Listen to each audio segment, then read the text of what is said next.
Il y a médecine traditionnelle, c'est là qu'on appelle des charlatans, mais retenez qu'il y en a aussi en médecine conventionnelle. Qui sont charlatans. Absolument. Et donc ce n'est pas une particularité de la médecine traditionnelle.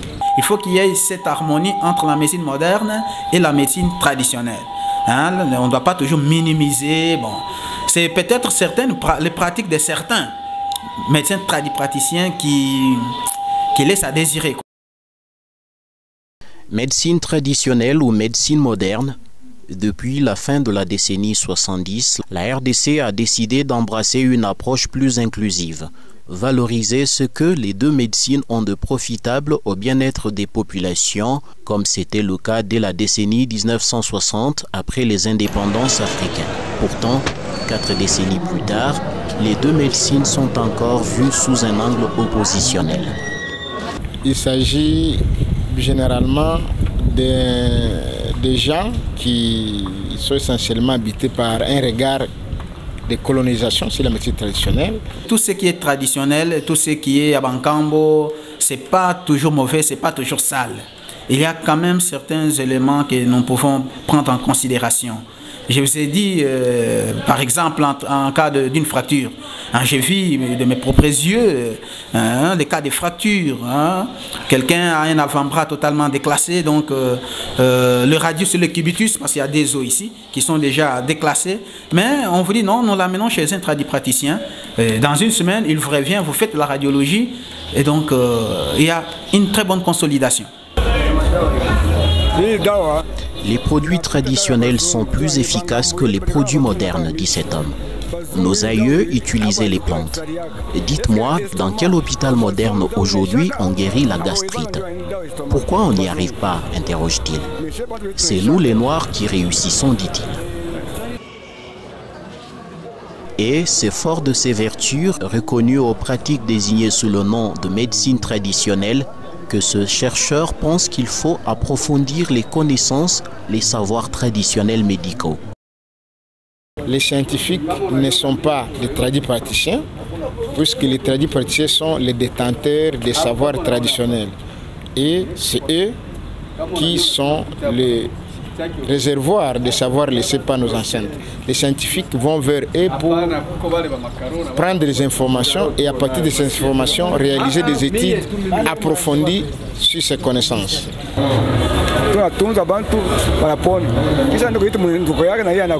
Lorsque nous soignons une personne, elle part et nous amène un proche, nous le soignons aussi. Que les gens à Lubumbashi reviennent à la médecine traditionnelle. Avec la médecine traditionnelle, on guérit même les fractures. Est-ce qu'ailleurs on guérit la gastrite?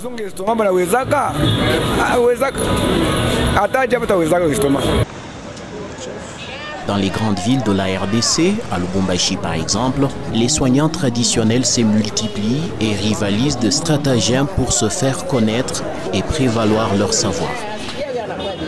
La fraction de la population qui utilise la médecine traditionnelle, elle est la plus importante par rapport à celle qui va vers la médecine conventionnelle.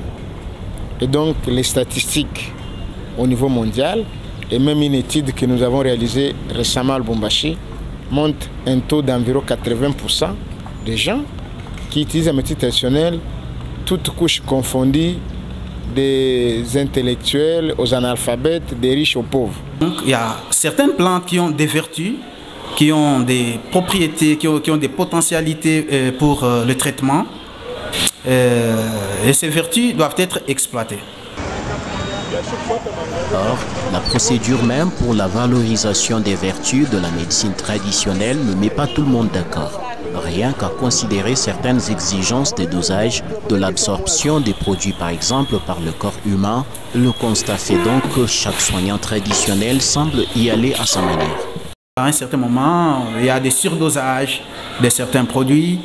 Soit c'est le verre qu'on utilise comme dosage, soit comme unité de dosage, soit c'est la bouteille, mais on ne sait pas exactement c'est quel milligramme que la personne doit prendre. Par conséquent, il y a risque d'intoxication. Il y a risque qu'il y ait des effets délétères sur les organes nobles, notamment le rein, la rate, le foie, et ce sont des choses comme ça qu'il faut un peu essayer de recadrer. Mais pour cet enseignant et chercheur en pharmacie, Il faut qu'on arrive au Congo à plus de sécurité avec la médecine traditionnelle, mais aussi avec la médecine moderne. Et c'est une obligation des pouvoirs publics. La sécurité, c'est réservé à l'État. C'est l'État qui doit assurer la sécurité de tout le monde, aussi bien pour l'organisation de la médecine conventionnelle, comme nous le disons pour la médecine traditionnelle. Donc il faut mettre en place une législation rigoureuse, sérieuse et qui doit être observée. Il ne suffit pas d'écrire une loi, il faut l'appliquer, il faut la suivre. Il lui donne une bonne circonférence. La loi de 1979, en effet, vise à encadrer les tradis praticiens et créer les services publics censés les encadrer en RDC. En 2013, le ministre de la Santé a réactivé ces services et initié un recensement des tradis praticiens. Mais depuis, très peu de choses ont évolué dans le secteur. Un des problèmes souvent reprochés à la médecine traditionnelle, ce sont les excès, parfois trop de promesses irréalisables, telles qu'on arrive à parler des charlatans. La médecine moderne ici chez nous est imposante.